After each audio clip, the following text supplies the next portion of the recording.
நான் சித்தான ஒரு படு லெட்ரு கொடுத்தேன், போட்டு வரவழிங்க என்னன்னு பார்க்கலான்ட்டு. அது மாதிரி அவன் ஏதோ உபதி கொடுத்துட்டு இது பண்ணிக்கிட்டுங்க.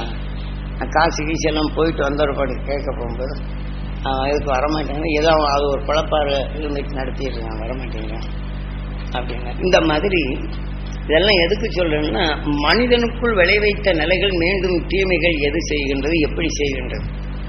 இவன் மீண்டும் இந்த ஆன்மாவுடைய நிலைகள் வளர்ச்சி பெற்ற பின் இந்த வாமன் அவதாரம் என்ற மந்திரங்களை ஊடுருவப்பட்டு அதை கொண்டு அந்த ஆன்மாவை இவன் கைவல்யப்படுத்துகிறான். எப்படி ஒரு மனிதன் பாசத்துடன் இருக்கப்படும் இந்த உணர்வு அந்த வேதனையான விஷயம் இங்கே வந்த பின் இதற்குள் வந்து இந்த ஆன்மா இப்படியும் செய்யுது.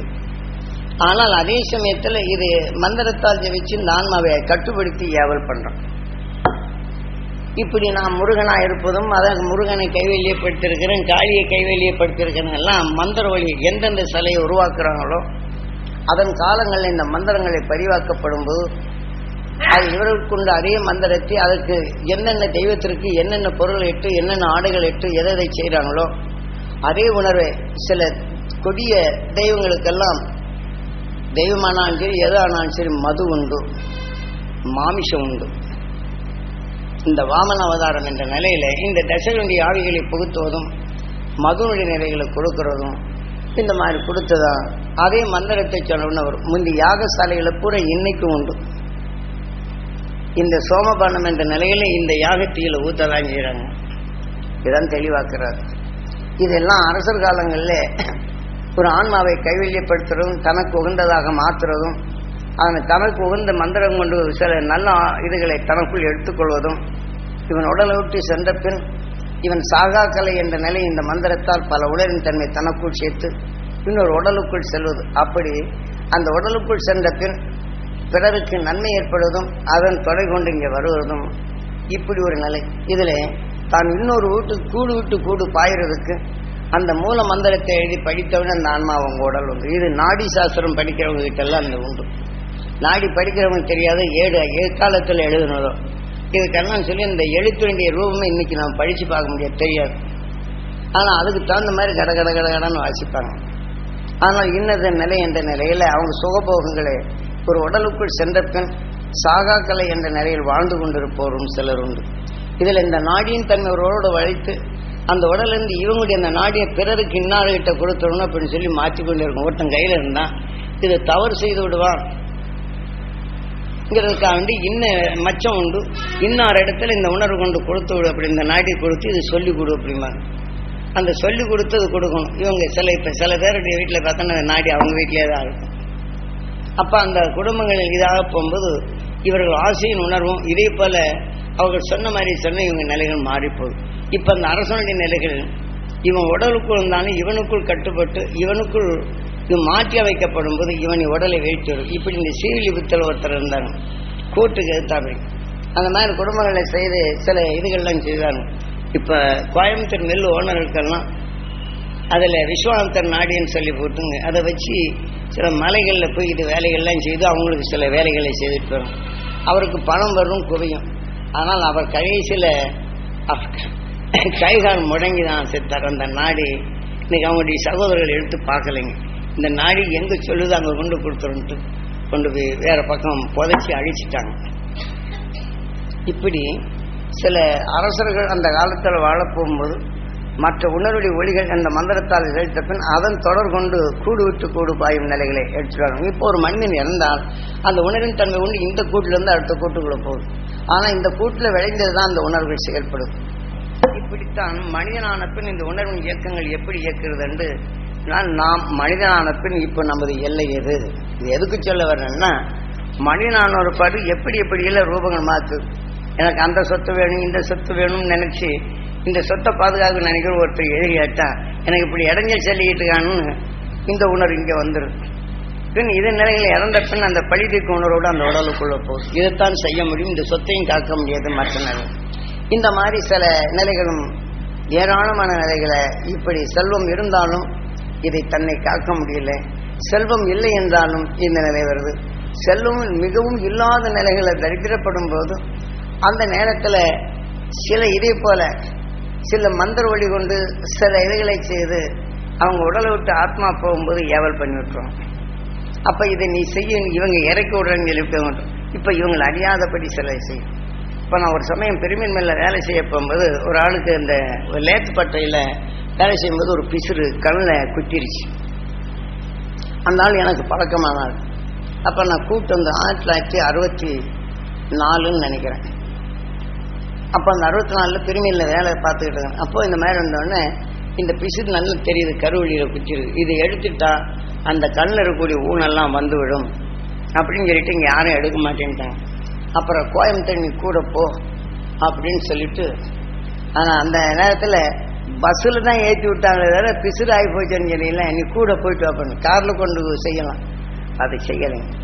அப்போ அந்த இடத்துல இருக்க போகும்போது அங்கே ஒரு ஆள் அந்த நேரத்தில் வந்தார். இந்த மாதிரி ஒரு கிராமத்தில் ஒரு கிளை ஒன்று இருப்பான், அது மாதாரி கிளை. யாரோ என்னமோ கொடுத்தாங்கன்னா அது போகணும், ஒரு கோயிலை கட்ட நீ வாங்கிட்டு போ, கொஞ்சோண்டு விளக்கண்ணி கூட காசு வாங்காது, இதை கொண்டு கொடுத்தேன்னா அது விளக்கண்ணியை முதுகில் போட்டு தேய்க்கும்.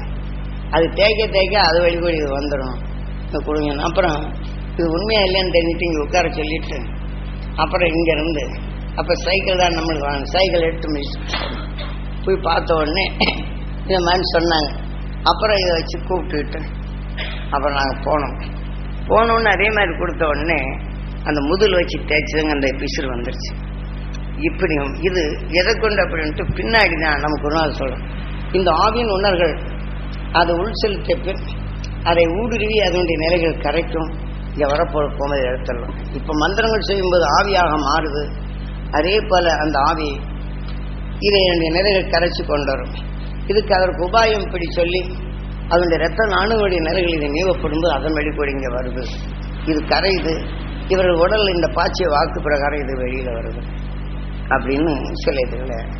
இப்படி நான் சுற்றுப்பயணம் செய்ய போகும்போது சில பேருடைய வயிற்றுல ஆணிகள் இருக்குது, புது பிஞ்சி வெள்ளரிக்காய் இருக்குது, சிலருடைய தலையில தவளை இருக்குது. அவங்க தலைவலி தாங்காதபடி துடிச்சிட்டு இருப்பான். இது ராஜஸ்தான்ல நடந்தது.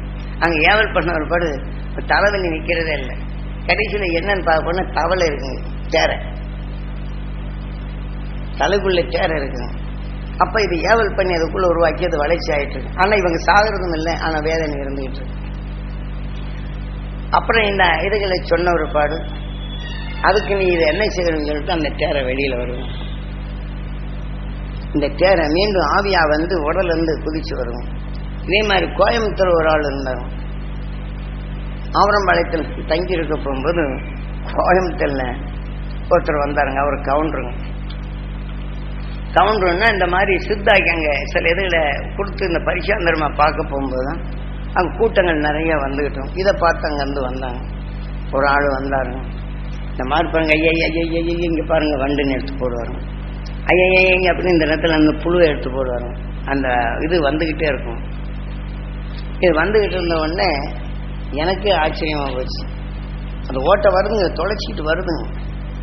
அப்போ இங்கே தொலைச்சி இங்கே வருதுங்க, இதுல வந்து தொலைச்சிக்கிட்டு வந்து வருங்க. எடுத்து இந்த டப்பாவில் போட்டுக்கிட்டு இருக்கு. அப்புறம் என்ன அப்படின்னு சொல்லி போட்டு அப்போ அந்த இதில் பார்க்கணும். அப்போ இந்த தெருவுக்கு இந்த மந்திரங்களை செய்து காடார் மாதம் வீடார் மாதம் சொல்லிவிட்டு சிலர் வந்து ஜோசியங்களை சொல்லி இதுகளை சொல்லிட்டு வரோம். அப்போ அவன் கொஞ்சம் வயசுக்காரங்க, அந்த பொண்ணு, இவன் கிழவனா. அப்போ அந்த இடத்துல அந்த பொண்ணு வரப்போகும்போது இவன் கொஞ்சம் ரவுடி. இந்த உடனே இந்த பொண்ணு கையை பிடிச்சி எடுத்துட்டு போயிட்டான், கற்பழிச்சிட்டாங்க. கற்பழிச்ச உடனே அதை என்ன ஆகி போச்சு, இனி வாழ்றதுல என்ன இருக்குன்னு சொல்லி தற்கொலை பண்ணிடுச்சு. இது தற்கொலை பண்ண உடனே இந்த பாவிகளை இவன் விடுவனா அப்படின்ட்டு அவனும் தற்கொலை. இந்த ரெண்டு ஆவிகள் அவன் ஏவல் பண்ணது இது வேலைச்சு. ரெண்டு பேரும் இறந்துட்டாங்க. ஆனா மந்திரங்களை பல செய்தாலும் இது அவமதித்தை தாங்காதபடி இறந்துட்டாங்க அப்படின்னு சொன்னோன்னு நான் கேட்டேன், ஏன் இந்த மாதிரி சேவையா அப்படின்னு.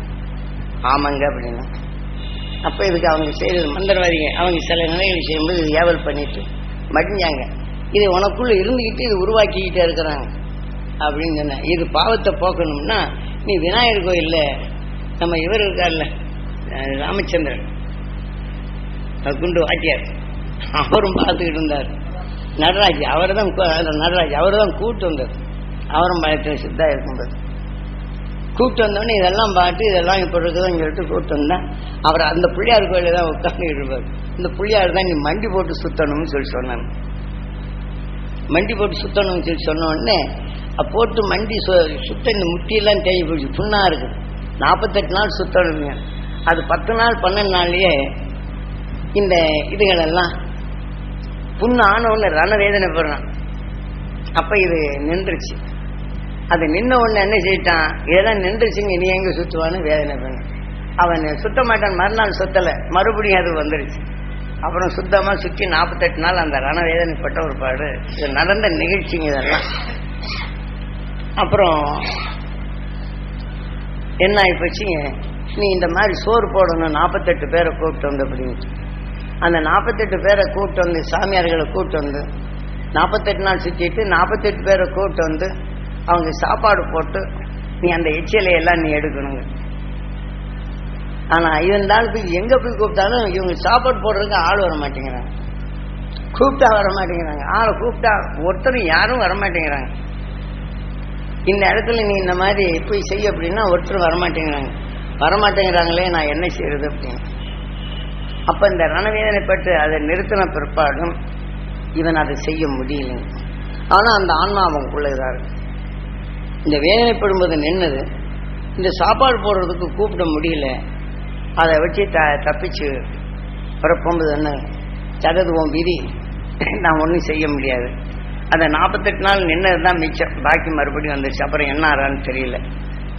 இது நடந்த அனுபவத்தில் தோஷங்கள் மனித உடல்ல பிறந்த ஒருபாடு இந்த ஆன்மாக்கள் எப்படி ஆகுதுன்னு இதெல்லாம் தெரிஞ்சுக்கிட்ட பிற்பாடு தான் இதுல இருந்து மனிதன் எப்படி தப்பணும், இதை காட்டும் வல்லமை பெற்றவன் அனைத்தையும் வென்ற மகிழ்ச்சியின் உணர்வுகள் நம் காத்துல இருக்குது. அதை எடுத்து இந்த அணுக்களை இதை சேர்த்து அது வலிமையை இழக்க விடாதபடி இதை கோர்க்கணும்.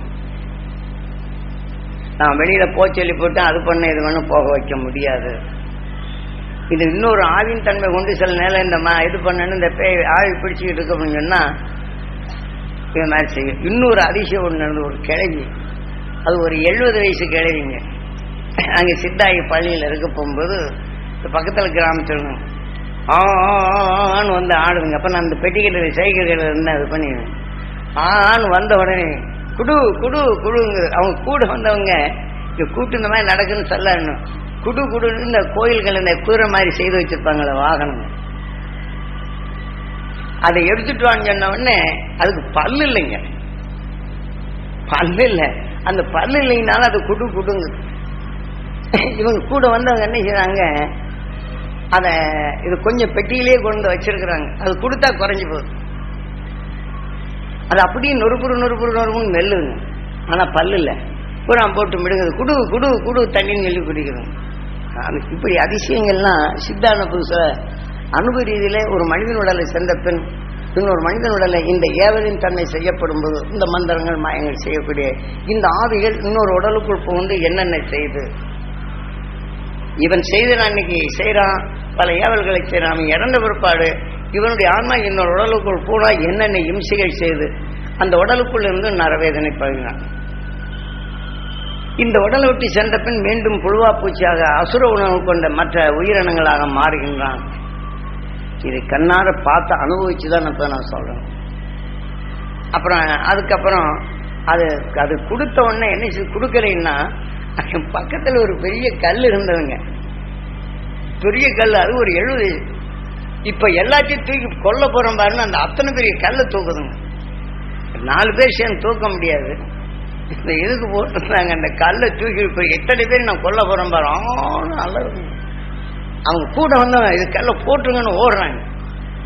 நடந்த நிகழ்ச்சி அதுக்கு அவன் வல்லமை. இதெல்லாம் அந்த காலத்துல அரசர்கள், இப்ப நாம குலதெய்வம் என்று நாம கும்பிடுறோம் பாருங்க, ஒவ்வொரு வீட்டுல இருக்கு. எதுல மாண்டவன்னு தீயில மாண்டவன்னு சொல்லுவாங்க. தீயில மாண்டவன் தான் நாம சொல்லுவோம். இந்த மாதிரி இந்த குழந்தைகளை அந்த போர் செய்யறதுக்கு கூட்டத்துக்கு கொண்டு போறாங்கல்லங்க, அப்ப அதுகள்ல வச்சு கூட்டத்தில் இருக்கிறவங்க ஒருத்தர அந்த குழந்தைய வாங்கி வச்சுக்கிறோம். அதுக்காக வேண்டி அசுர உணர்வுடைய மந்திரங்களை சொல்லி அதுக்கு பல பல இதுகளை சொல்லி அதை உடல்ல ஏற்றி விட்டுருவாங்க. இதை சொன்ன உடனே அதை கடைசியில் என்ன செய்வாங்க, அவங்க தாய் தப்பனாரு இந்த அரசனுக்காக வேண்டி பொதுவாகவே தானம் பண்ணுவாங்க. அதை பார்த்தோம்னா நீங்கள் எந்த கொலை தெய்வத்துக்கும் இவங்க தாய் தப்பனார் வேற எங்களுக்கு காமிப்பாங்க. இது காவல் தெய்வம்னு சங்கிலி நாடம், அது நாட சன்னியாசி, அது இதுன்னு சொல்லி போட்டு மாடன் இப்படி எல்லாம் காவல் தெய்வமாக சொல்லுவாங்க. இதுகள்லாம் காரணம் என்ன? அசுர உணர்கள் இதுக்கு கொடுத்து பல பலியிடப்பட்டு அந்த உணர்வுகளை இதுக்கெல்லாம் ஆகாரமாக கொடுப்பாங்க. அந்த கொடுத்து இதெல்லாம் பண்ணி அதுக்கு வேண்டிய மந்திரங்களை சொல்லி இதை கடைசியில் தீயில தூக்கி போட்டுருவாங்க. அந்த தீயில போட்டு அந்த அவங்க குறித்த மந்திரத்தை எடுத்துக்கிடுவாங்க. அப்போ இந்த ஆன்மாவை கைவில்லிப்பட்டுக்கிடுவாங்க. அதை வச்சு இன்னைக்கு ஒரு பெரிய பாறை இருக்குது, அதை இது பண்ணியாச்சுன்னா மேலே பறந்து போகும். சில ஊடுருவி சில ஜோசியங்களை சொல்லும். இந்த மாதிரி பல வகையிலும் பயன்படுத்தி ஒரு பட்டாளத்தில் இருக்கும் இங்கே எல்லாம் அங்கங்கே குடிசை போட்டு இந்த மாதிரி வரிசையில் போர் முறைகளுக்கு போகும். இது அரச காலங்களில் நடந்தது அப்படின்னு இப்படி பல நிகழ்ச்சியுடைய நிலைகளை செயல்படுத்தி ஒரு மனிதனுக்குள் விளைந்த நிலைகள் எதுவாகிறது காண்பான். இதே மனிதனுக்குள் அது முழுமை அடைந்தவன் இதை வென்றவன். அதை வென்றவன் தான் இன்றைக்கு துருவ நட்சத்திரமா இருந்து எந்த பிரபஞ்சத்திலிருந்து இங்கே வந்து மற்ற தாவரங்களாகி அந்த உணர்வின் குணங்கள் எண்ணங்களாகி அதை ஒன்று ஒன்றும் காத்திடும் நிலை பெற்று மனிதன் முழுமையான பின் இந்த உணர்வின் துணை கொண்டு இதில் விளைந்த இந்த அறிவை இந்த தாவர இனங்களுக்கு வருவதற்கு முன்னால் இடைமறித்து இந்த உணர்வுகளை சுவாசித்தவன் துருவ மகிழ்ச்சி. அவனுக்கு இந்த சந்தர்ப்பம் தாய் கருவில் இருக்கக்கூடிய இதுகளை அங்கே இது சில இதுகளை சொல்லக்கூடாதனால இதெல்லாம் மறைச்சு சொல்றேன்.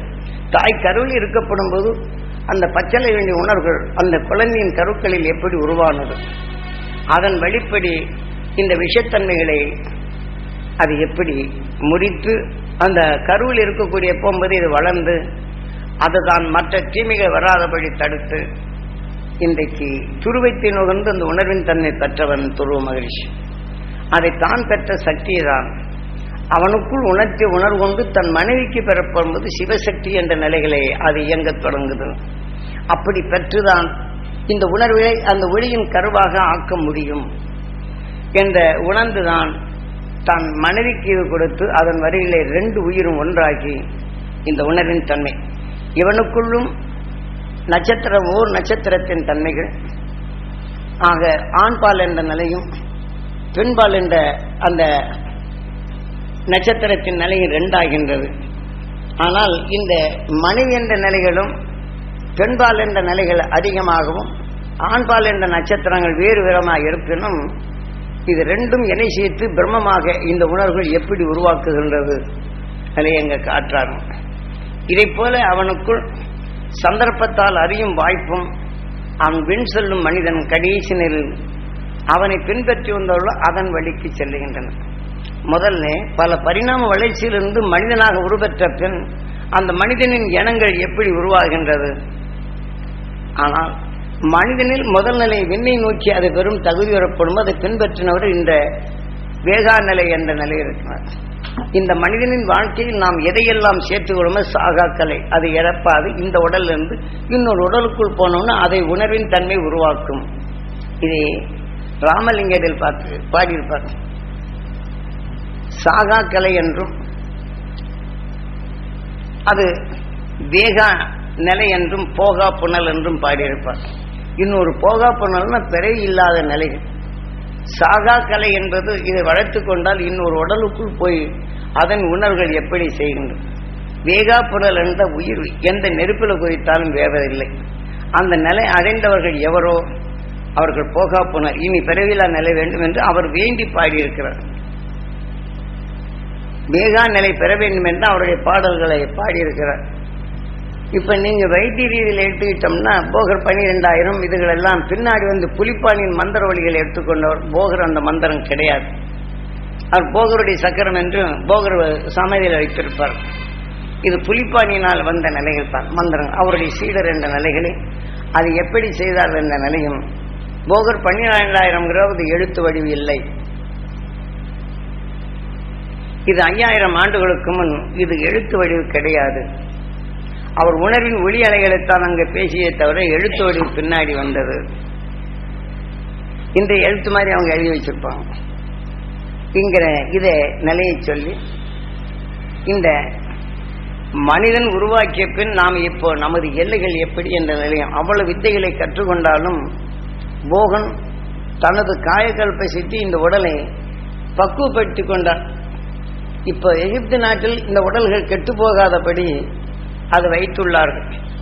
இந்த போகனின் தத்துவம் தான் இன்னொரு நாள் நாம் திரும்பி வருவோம் அப்படிங்கிறதுக்காண்டி அந்த உடலை அங்கே இருக்கக்கூடிய வேலையை வச்சு பக்குவப்படுத்தி அந்த பெர்மிட்டுக்குள்ளுக்கு பதிவு செய்திருவாங்க. இப்போ நாம் ஏர் கண்டிஷன் வைக்கிறோம், ஆனால் அதே மாதிரி உள்ளுக்க பெரிய வச்சு அதுக்கு வேண்டியதை கொடுத்த பின் அது அப்படியே கருவாடு போல இருக்கும். அரச குடும்பங்களுக்கு அவன் போன பிற்பாடு இந்த பெர்மிட்டுகளில் தான் திரும்பி இந்த உடலை மீண்டும் நான் வர்றேன் அப்படிங்கிறதுக்காண்டி இந்த இதுகளை காய வச்சிடும். அந்த தத்துவத்தை இவர் கவனக்குழு மற்ற உணவின் தன்மை கொண்டு பறக்கும் தன்மை பெற்று பழகி அந்த வித்தைகளை கற்றிருந்தாலும் இது தாவர இனங்கள் நெகட்டிவ் பாசிட்டிவ் என்ற உணர்வின் தன்மை தனக்குள் எடுத்து இந்த இலைகளில் மிதக்கும் தன்மை பெற்றவர். ஆக இதை போல தான் எங்கே போக வேண்டும் நினைக்கிறோமோ இது மறைவியாகி சூட்சமாகி அது செல்லும் தன்மைகள். அதனால்தான் கவனக்குழு என்று இவர்கள் சொல்வார். அந்த கவனக்குழு அல்ல, இவர்கள் பறக்கும் நிலையை தன்னுடைய உடலின் தன்மையை அது மறைத்து மீண்டும் ஒரு பக்கம் உருவாவது இதே நிலை பெற்றவர். அதனால்தான் அவர் எங்கே சென்றாலும் செல்வதும் இஸ்ரேல் நாட்டிலே சென்றதும் அதே சமயத்தில் இங்கே இப்போ கப்பான்னு சொல்கிறோமே அந்த கப்பா என்ற நிலைகள் இதே சிவன் கோயில் முருகன் கோயிலும் உண்டு. இது அவரால் உருவாக்கப்பட்டது. ஆனால் நபிகள் நாயகம் வரப்போதும் இந்த சிலையெல்லாம் தூக்கி உடைக்கப்பட்டது. இதுகளெல்லாம் அங்கே தெளிவாக காட்டுறார். ஆனால் இதெல்லாம் அவர் தெரிஞ்சார் என்றால் இவ்வளவு இது செய்தாலும் தன் உடலை விட்டு போகும்போது இன்னொரு உடலை புகுந்துடக்கூடாது என்று காயகல்பம் செய்து இந்த தாவர இனத்தை வச்சு உடலை பக்குவப்படுத்திக் கொண்டார். வெளியில போவதும் மீண்டும் இந்த உடலுக்குள் வந்து விடுவது, இன்னொரு உடலுக்குள் போவதில்லை. ஆனால் இந்த உடலை பதிவாக்கி எங்க வேணாலும் போறது, மறுபடியும் அங்கு ரூபமாகிறது. அங்கே காட்சிகள் நான் கொடுக்குமே தவிர வித்தியாசமான. ஆனால் இந்த கூடு இந்த பள்ளியில் தான் இருந்தது. பள்ளியில் வச்சுதான் எல்லா இடங்களையும் சுத்துறது. ஆகவே இதை அவன் சுற்றிட்டு மறுபடியும் இங்கே வந்துடுறது. அப்படிங்கிற சீனாவுக்கும் போறது, அங்க இருக்கிற சத்துக்களை சூட்சமத்தில் சேர்க்கிறது, மறுபடியும் இந்த உடலுக்குள்ள வருது. ஏன்னா இன்னொரு உடலுக்குள்ள போனால் மாற்றி போட்டா என்ன பண்றது அப்படின்னு செய்து கொண்டவர் அவர். அதனால்தான் காயகல்ப செய்தாக்கன சாகா கலை. இவங்க இப்ப இருக்கிற வைத்தியர் என்ன சாகா கலை என்று சொல்றது. ஆனால் வேகா நிலை என்ற நிலையில் இவங்களுக்கு தெரியாது. ஆகையினால் சாகா கலை என்றாலும் வேகா நிலை அவர் செல்ல முடியவில்லை. இதான் குருநாதர் காட்டுறார். இவரை போன்றதெல்லாம் சில உண்மையின் உணர்வுகள் தனக்குள் பெற்றாலும் உண்மையின் உணர்வுக்குள் அவர்கள் செல்லவில்லை. காரணம், அவங்க தாய் பாம்பு தீண்டி அது மயக்க நிலைகள் இருக்குது. காளிங்கராயன் என்று இந்த விஷத்தன்மை முறிக்கும் விஷ மந்திரங்கள் கற்றுக்கொண்டவர் காளிங்கராயன் என்பது. அங்கே சென்ற பின் இந்த தாயின் விஷத்தை அவன் நீக்கிவிடான் தாய் எழுந்திட்டது. அப்பதான் அந்த விஷத்தன்மையின் தன்மையை முறித்த உணர்வின் தன்மையை அங்கே சீடனாக இருந்து கற்றுக்கொண்ட உணர்வின் தன்மை கொண்டு விஷத்தை முறிக்கும் ஆற்றல் கொண்டு பல வித்தைகளை கற்றுக்கொண்டான். ஆனால் காளிங்கராயன் தான் அவர் குருன்னு சொல்லுவாங்க. இதே போல விஷத்தை முறிக்கும் ஆற்றல் கொண்டு அதனுடைய பற்று கொண்டு அவர் வந்த நிலைதான். இது போகனும் முருகன் என்ற புத்தகத்தில் எழுதியிருப்பேன்னு நினைக்கிறேன். இது எல்லாம் அந்த உண்மையின் உணர்வுகள் எப்படி பெற்றான், இதுகளெல்லாம் குருநாதர் இதை தெளிவாக காட்டினால். இப்ப இவர்கள் புறநிலைகள் வைத்து இந்த நாடிகளை இந்த இதுகளை எடுத்து புத்தகங்களை போட்டு அன்னைக்கு ஏது இருந்தாச்சு கிடையாது. இவர்கள் ஒவ்வொன்றாக தனக்கு எடுத்து ஏட்டிலிருந்து எடுத்தன. அவர் ஏதும் எழுதவில்லை, மற்ற நிலைகள் ஒன்றும் எழுதவில்லை. ஆனால் பச்சளையுடைய உணர்வுகளை அவர் நிறைய எடுத்துக்கொண்டார். இந்த விஷத்தன்மை முறிக்கும் உணர்வுகள் எப்படி அகசியன் இது செய்ததோ, தாய் கருவில் இருந்ததோ, இதே போல பச்சளை கொண்டு சில விஷமுறிவுகளை எடுத்து சில இதுகளை செய்து வந்தான். அதில் அவனை எந்த சந்தர்ப்பம் அறியாத நிலையில்தான் இந்த ஆவின் தன்மையா மாறுவதும் இந்த உடலை தனக்கு தேவை என்றும் இந்த சாகாக்கலை என்ற நிலையை இவன் கொண்டு வந்து சாகாக்கலை கொண்டு வந்ததுதான். வேகா நிலை என்று செல்லவில்லை. அதனால்தான் அவன் திருடன் என்று குருநாதர் சொல்றார். குருநாதர். அதுக்கப்புறம்தான் அந்த ஆன்மாவை அவன் தீங்கு செய்யவில்லை, பிறருக்கு நன்மை செய்தான். அவன் பறந்து ஆசையை கூட்டினான், ஆனால் மீண்டும் இந்த கூட்டிலே வருகின்றான். இவன் செய்த கூட்டுக்குள் வரப்படும் போது இது விஷம் கலந்த உணர்வு, அந்த கிடைத்த விஷயத்தை இதுக்குள் வந்தோன்னு அந்த விஷயத்தை முறித்து விடுது, விஷத்தை முறித்து விடுது. அவன் கண்டுபிடித்த மருந்துகளும் பல. இப்ப இந்த 5000 ஆண்டுகளுக்கு முன் இவன் கண்டுபிடித்த நிலையில் தான் முதல்ல மனோசிலையும் கந்தகம் எடுத்து அந்த மருந்துக்குள் இது கொண்டு போய் சேர்த்த உடனே இந்த அணுக்குள் வரும் தீமைகளை வெடிக்க செய்யும். அதவே அங்கே செய்த பின் முதல்ல இப்ப நம்ம ராக்கெட்டின் பின்னாடி வர்றாங்க இல்லைங்க, இதெல்லாம் முதல்ல சீனாவில் தான் வெடிப்பொருளை உண்டாக்குனதும் மத்தாப்பு மாதிரி செய்ததும் அது ராக்கெட் மேல நேர போச்செல்வதும் இது சீனாவில் தான் நடந்தது. இது யாரால் வந்தது? போகரால் கொடுக்கப்பட்டது. இது எல்லாம் அன்னைக்கு நீ அந்த காலத்துல அரசனுக்கு காலத்துல இந்த வெடிப்பொருள் எல்லாம் வரும், மற்ற நாட்டில் எங்கேயும் கிடையாது. போகன் அங்கு இருக்கப்படும் போது பல நிலைகளை செய்தான். இன்னைக்கு எடுத்துக்கிட்டோம்னா சீனாவில் செத்த உடம்பு அந்த பிழைச்சிருக்கிறது போன பேய் பயம் ஜாஸ்தி உண்டு. பேய் பயம் இன்னைக்கு சமாளிட்டா சீனா இருக்க ஜாஸ்தி போக மாட்டாங்க, நாம துணிஞ்சு போவோம். இன்னைக்கு கம்யூனிஸ்ட் நாடா இருந்தாலும் கூட அங்க போக மாட்டாங்க. இது சொல்றாரு குருநாதர். இப்படி பல அந்த சீதோரத்துக்கு தக்கவாறு சில உணர்வுகளை அவர் எப்படி எடுத்துக்கொண்டார். ஆனாலும் வேகா நிலை என்ற நிலை பெறவில்லை. ஏன்னா லேட் ஆகிட்டாலும் பரவாயில்ல சாப்பாட்டுக்கு. அடுத்து இதெல்லாம் நீங்க உலகின் இயல்புகளை ஞானிகள் என்ற நிலைகளை பின்சூறும் நிலைகளில் இது எப்படிலாம் வளர்ந்தது. ஆனால் இந்த அகசியன் தன் கருவில் இருக்கப்படும் இதே பச்சிலை மொழியின் தாய் கருவில் இருக்கும்போது இதனுடைய மாற்றங்கள் எப்படி ஆனது. விஷத்தன்மை மொழிக்கும் காளிங்கராயனிடம் சொல்லப்படும் போது இந்த போகனின் உணர்வுகள் எதை மாற்றியது. தாயை காக்க எண்ணினான், தாய் வழியிலிருந்து எல்லோரும் காக்க வேண்டும் என்றான். இந்த விஷயத்திற்கு மருந்துகளை கொடுத்தான், விஷத்தன்மை கொண்ட நோய்களை போக்கினான் போகன். இருந்தாலும் இந்த உணர்வை கண்டு தன் உடலை காயகல்பமாக மாற்றி தான் உடலை விட்டு சென்று சில நிலைகள் விட்டாலும் இந்த கூட்டுக்குள் வரப்படும் போது இந்த விஷத்தன்மை முறிக்குது அவன் உடலவே. அதன் வரும் பக்தருடைய உணர்வின் நினைவுகளை தனக்குள் எப்படி பெற்றார், அதை வைத்துதான் இன்றைய அந்த சிலையை உருவாக்கினான். அந்த சிலையிலிருந்து வரப்போது சிலை வேர்க்கும். அதுல அந்த சிலை வேர்க்கும். அதுல இப்ப நாம பாலாபிஷேகம் மற்றதுகளை செய்ய போகும்போது செய்வதற்கு இப்ப பாலாபிஷேகம் செய்கின்றார். முந்தி பாலாபிஷேகம் கிடையாது. ஒரு பாத்திரம் இருக்கும், அதுல தண்ணி இருக்கும், அந்த சிலை மேல கொஞ்சம் கொஞ்சமா சொட்டு சொட்டு சொட்டுன்னு ஒழுகும். இந்த மாதிரி கட்டடங்கள் கிடையாது. அனாதியாக அந்த பீடத்தின் மேல தான் அது மேல வைத்திருந்தாங்க. அதை காட்டுறாருங்க குருநாதர்.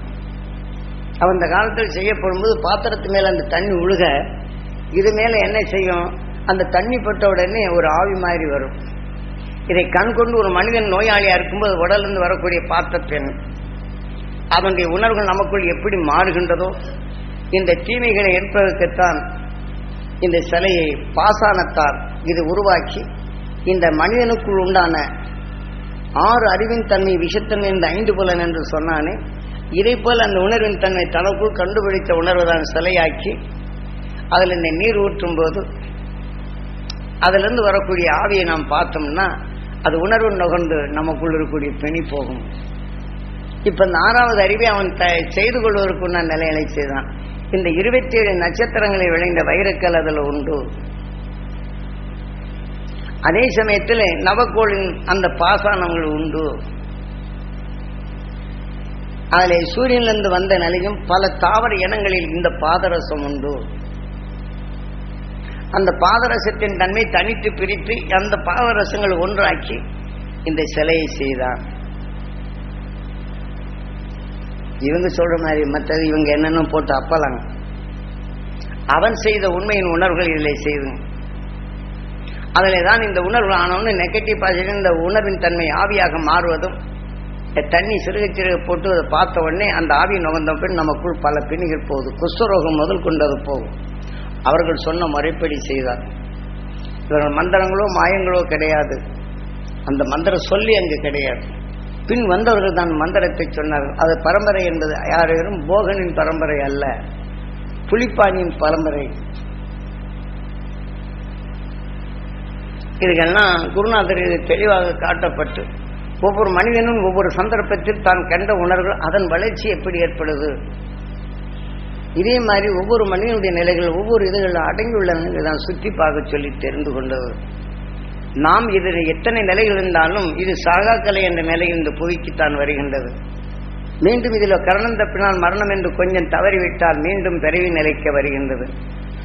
பிறவியில்லா நிலையிலிருந்து இந்த உணர்வின் தன்மை கொண்டு தாவிக்கொண்டு வந்தாலும் இன்னொரு உடலுக்குள் அது சென்று அது தவிவிட்டால் அதனுடைய விஷயத்தின் தன்மை மீண்டும் இங்கே வருகின்றது.